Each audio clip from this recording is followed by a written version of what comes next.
ਸਾਂਝੇ ਪੂਰੀ ਭਰੀ ਜਾਵੇ।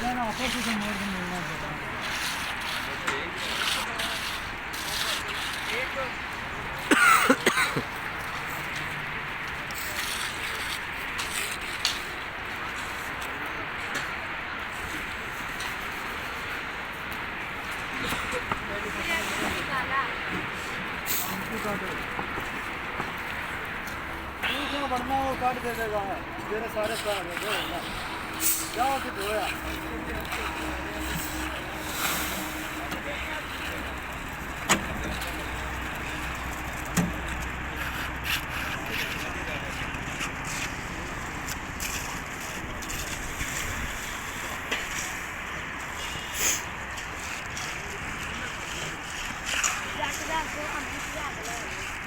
ਬਾਜੀ ਰੋਗ ਦਾ ਫੱਟਾ 6 ਇੰਚ ਚੌੜਾ ਹੈਗਾ। ਆ ਸਾਈਡਾਂ ਲੱਗਿਆ ਰੋਗ ਦਾ ਫੱਟਾ ਲੱਗਾ 6 ਇੰਚ ਚੌੜਾ ਹੁੰਦਾ।